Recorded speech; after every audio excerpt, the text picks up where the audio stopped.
In the heart of Alaska, buried beneath snow and ice, a grizzly bear cub was dying, trapped in a frozen cave at 15 degrees Celsius. Its desperate cries echoed through the icy walls. No one was supposed to hear them. No one was supposed to come. But when a human stumbled into the wilderness at just the right moment, what happened next became a story of survival, compassion, and a miracle that would capture the world's heart. Before we begin, make sure to subscribe to the channel, like this video, and turn on notifications. This helps us bring more inspiring stories like this to you. Get ready for a true story that will remind you of the strength of life, even in the coldest, darkest places. The Alaskan winter doesn't forgive mistakes. The sun barely kissed the horizon before slipping away, leaving the mountains bathed in a soft blue twilight. Temperatures had dropped to a brutal 15 degrees Celsius. Along a narrow mountain pass, Liam Walker, an experienced wildlife researcher, trudged through knee-deep snow, his breath curling in the frigid air. He was supposed to be collecting data on migratory elk patterns, but tonight something felt off. The wind carried a faint sound, thin, almost swallowed by the howling gusts. Liam paused, pulling down his hood, brow furrowed. Again, there it was, a sharp, high-pitched cry, barely audible but unmistakable. He adjusted his pack, heart racing. He had heard many animals in distress, but this was different. There was desperation in it. Vulnerability. Carefully, he followed the sound, pushing through drifts and ducking under ice-laden branches. His boots crunched over the frozen ground as the wailing grew clearer, more urgent. Finally, he reached a narrow opening in a rock face, a small cave almost hidden beneath a ledge of snow and ice. Liam's flashlight flickered over the entrance, casting long shadows. For a moment, the sound stopped, and his heart sank. But then, just as he was about to turn away, the cry came again, weaker this time. He dropped to his knees, peering inside. There, huddled in the back of the cave, was a tiny grizzly bear cub. Its fur was crusted with frost, eyes half shut, sides heaving with shallow, labored breaths. Its paws were tucked under its body, trying in vain to preserve heat.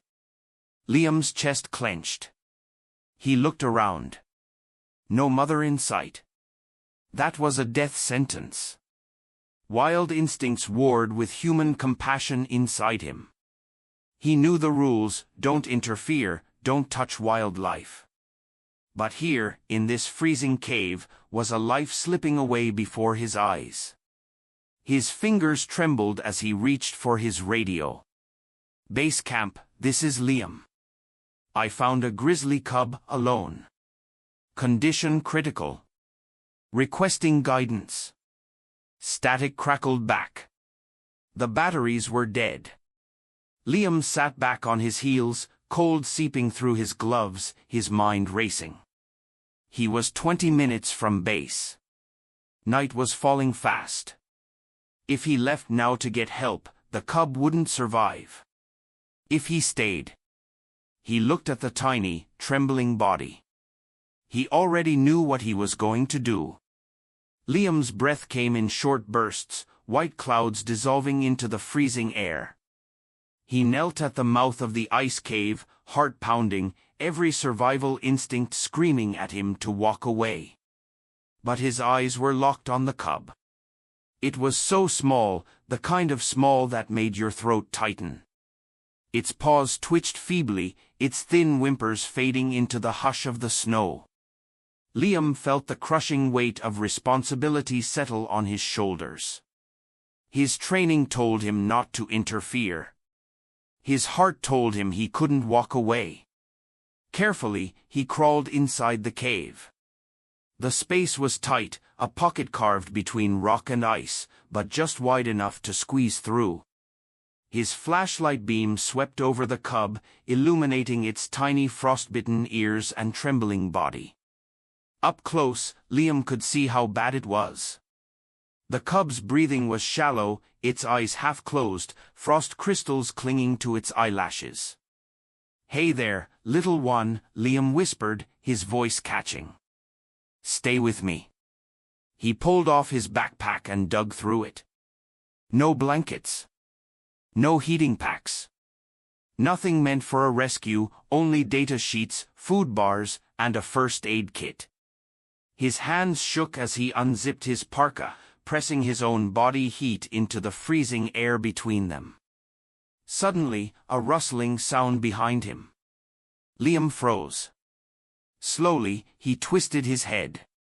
Nothing at the entrance. No movement. No mother bear returning to claim her cub. For a moment, his heart raced with adrenaline, but the wilderness remained still, hushed under the heavy hand of winter. He turned back. Time was running out.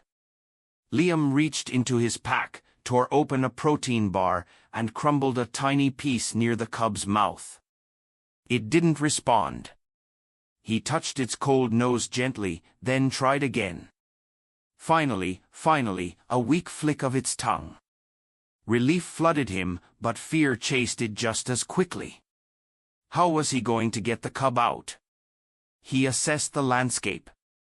The trail back to base camp was long, winding through forest and across frozen streams. Carrying a wild animal, even a baby, was risky.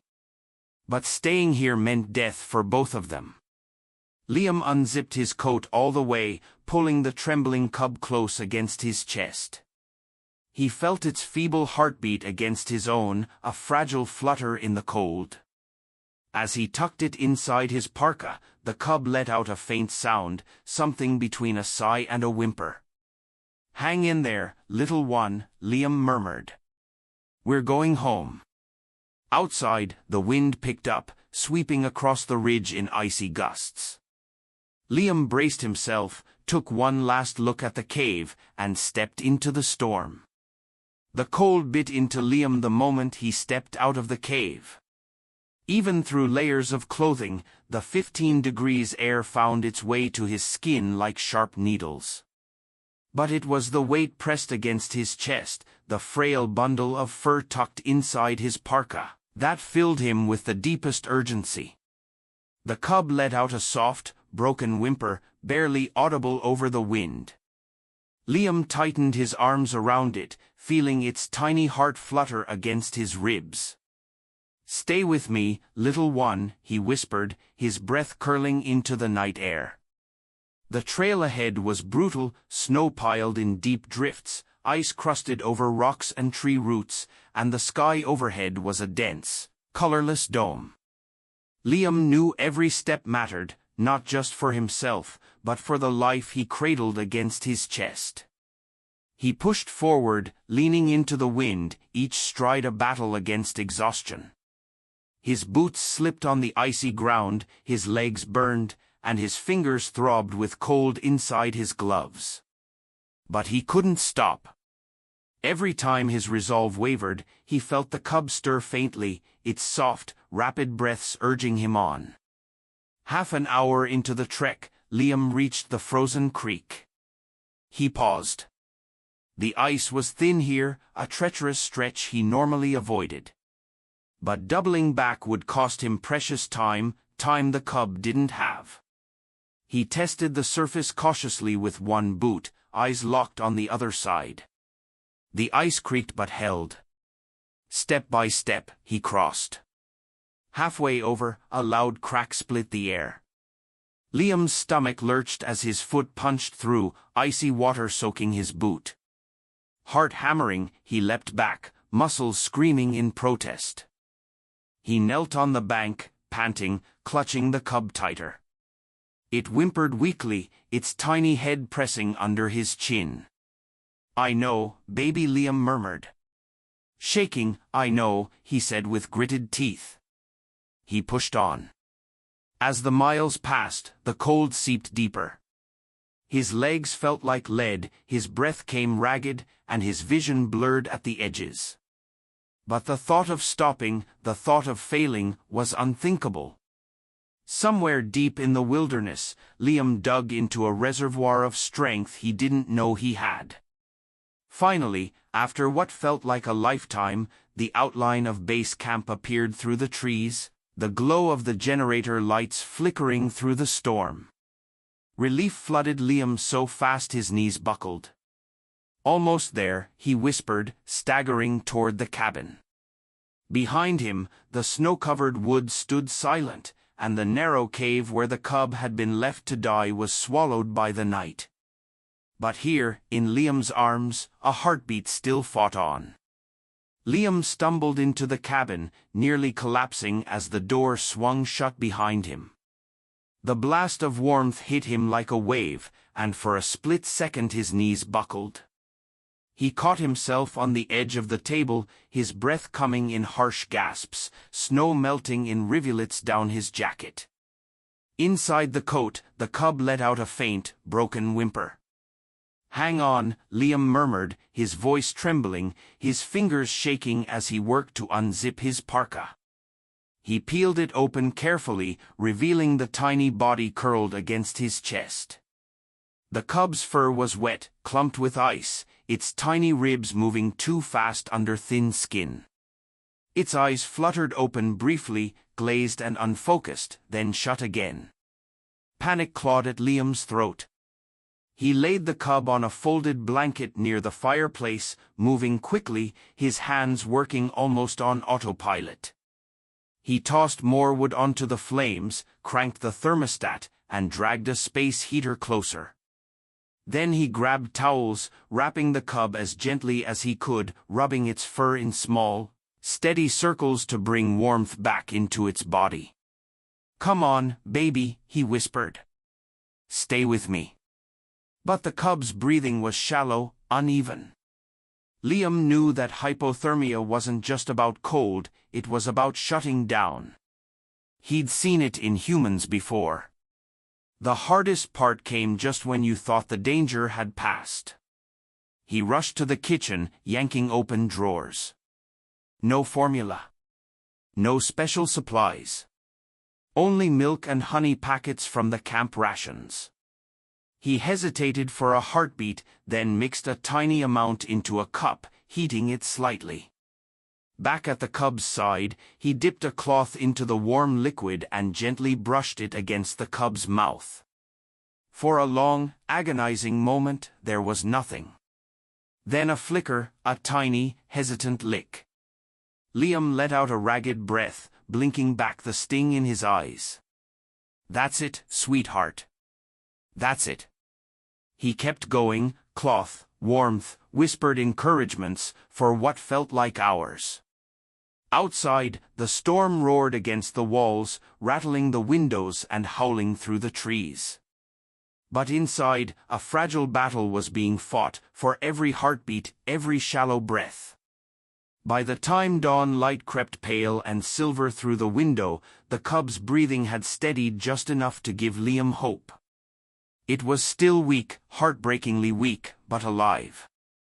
Liam sat back on his heels, his whole body shaking, exhaustion crashing into him all at once. "Little fighter," he murmured, his voice cracking. He didn't know what would happen next.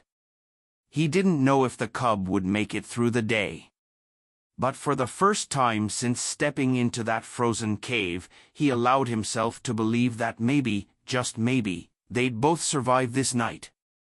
The pale morning light spilled across the cabin floor, casting a soft glow over the crumpled blankets and scattered towels. Liam sat on the wooden floor, his back against the wall, eyes fixed on the small bundle nestled by the fire. The cub hadn't moved much. Its tiny chest rose and fell with each labored breath, and occasionally a faint twitch stirred its frostbitten paws. Liam had barely slept. He couldn't. Every time the cub's breathing hitched or slowed, his heart lurched into his throat. He checked the time. The rescue team from the Wildlife Center was still hours away. His phone had finally picked up a weak signal after sunrise, and his frantic call to the regional wildlife office had gone through. But Alaska's wild terrain and the lingering storm meant no helicopter, no fast snowmobile, only a slow crawl by land. Liam knew they were racing the clock. He reached for another warm cloth, gently pressing it to the cub's mouth. Tiny laps. It wasn't much, but it was something. He caught his reflection in the cabin window, unshaven, eyes rimmed red, hair wild. A man teetering between exhaustion and desperate resolve. A sound outside made him tense. For a second, his mind snapped to the wild wolves, maybe. Or worse, the mother grizzly. His heart pounded.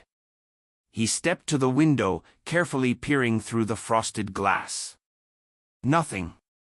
Just wind sweeping through the trees, rattling branches and shaking loose clumps of snow. He let out a breath he hadn't realized he was holding. Back at the fire, the cub gave a sudden, thin cry, the first real sound since the night before. Liam dropped to his knees, heart hammering. The cub's eyes fluttered open, weak, unfocused, but open. He felt tears sting his eyes as a shaky laugh broke from his chest. "There you are," he whispered, voice thick. "There you are, little fighter." For the next few hours, Liam stayed close, warming, feeding, whispering, fighting alongside the cub. His body ached, his mind swam with exhaustion, but every tiny improvement pulled him forward. Finally, late in the afternoon, the sound of an engine reached his ears. He rushed to the window. Through the thinning trees, a snowmobile appeared, two figures bundled in heavy gear riding toward the cabin. Relief hit him so hard his knees went weak. By the time the wildlife rescuers burst through the door, Liam was already standing, the cub cradled gently in his arms, wrapped in every blanket he owned. "She's alive," he said, his voice trembling. "She's still alive." The cabin door burst open, and a sharp rush of cold air swept through as two wildlife rescuers hurried inside, their faces half hidden under thick layers of scarves and goggles. Liam stood in the center of the room, clutching the tiny cub against his chest like the most fragile treasure in the world. "Over here," Liam called, his voice raw with exhaustion. The lead rescuer, a woman named Sarah, dropped to her knees by the fire. Her gloved hands moved with practiced precision as she peeled back the blankets, gently examining the cub. Her partner, Mark, set down a specialized medical kit and pulled out syringes, heat pads, and a portable oxygen mask. "She's critical," Sarah murmured, her brow furrowing. "But you've given her a chance." Liam stepped back, his legs wobbling as adrenaline drained from his system. For the first time in hours, he allowed himself to collapse into a chair. His entire body ached, arms, back, legs, but his heart thudded with cautious hope. Mark worked quickly, administering fluids, wrapping heat pads around the cub, and carefully placing the oxygen mask over her tiny muzzle. Sarah gave quiet instructions, her hands never trembling despite the tension in the air. Liam watched from his chair, throat tight, every muscle straining toward the cub. "Come on," he whispered under his breath. "Come on, baby." The minutes dragged on like hours. Outside, the storm had finally calmed, leaving a hushed, white world beyond the cabin windows. The world had softened, but inside, every second crackled with urgency. Suddenly, the cub stirred, a faint movement of her paw, a soft sound under the oxygen mask. Sarah shot a glance at Mark, her eyes lighting up for the first time. "That's a good sign." Liam pressed his hand over his mouth, his shoulders shaking.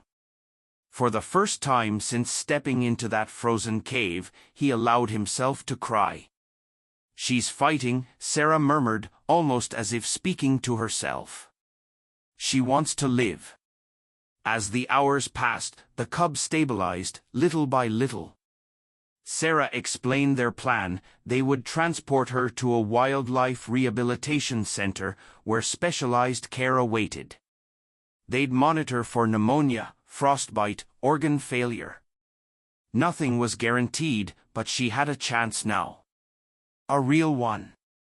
When it came time to leave, Liam helped carefully bundle the cub into the transport crate. His hands lingered for a second on her fur, brushing over her tiny, battered body. "You're one hell of a fighter," he whispered. Sarah placed a hand on his arm. "You saved her life." But Liam shook his head softly. "She saved mine." As the snowmobile roared to life and the rescuers pulled away into the fading light, Liam stood in the cabin doorway, watching the trail disappear into the trees. His body was exhausted, but his heart, for the first time in months, felt alive. 2 weeks had passed since that night. Liam sat alone on the porch of the cabin. The Alaskan sky stretched wide and pale overhead. Snow still blanketed the ground, but the worst of winter had loosened its grip, and hints of spring whispered through the trees. Birds called softly in the distance, their songs light and uncertain after the long silence of the cold months. A letter sat in Liam's hands, creased at the edges, smudged from the number of times he'd unfolded it. "Stable. Recovering well," it read. "Responding to treatment. Gaining weight. Drinking on her own. No frostbite loss. We'll keep you updated. Sarah." Liam let out a breath he hadn't realized he was holding, a shaky laugh slipping through his throat. He closed his eyes, tipping his head back as the pale sun kissed his face. For days after the rescue, he'd wrestled with questions. Would she make it? Did he do enough? Should he have called for help sooner? Worked faster?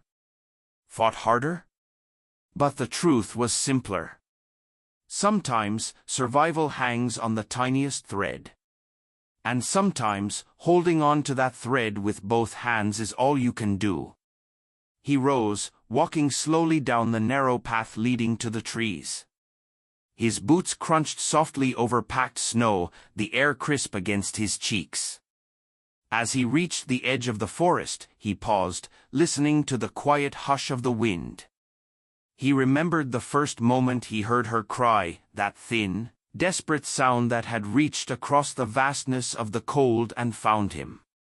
He remembered the tiny heartbeat pressed against his chest, the fragile, determined breaths, the way she clung to life with every ounce of her small body. And something inside him shifted. For so long, he had buried himself in this wilderness, isolating from the world, retreating into silence after the loss of his wife 2 years earlier. But that cub, that fierce little survivor, had cracked something open inside him. Had reminded him what it meant to fight for life, to reach for connection, to keep moving forward even when the cold seemed endless. As the afternoon sun dipped toward the horizon, Liam stood there a little longer, the wind lifting the edges of his coat, the air filled with the smell of pine and thawing earth. And somewhere far away, in a warm rehabilitation center, a little grizzly cub stirred in her sleep. A fighter. A survivor. A miracle. If this story inspired you, remember, even in life's coldest moments, compassion can change everything. Subscribe to the channel, leave a like, and share this video with someone who believes in the power of resilience and second chances.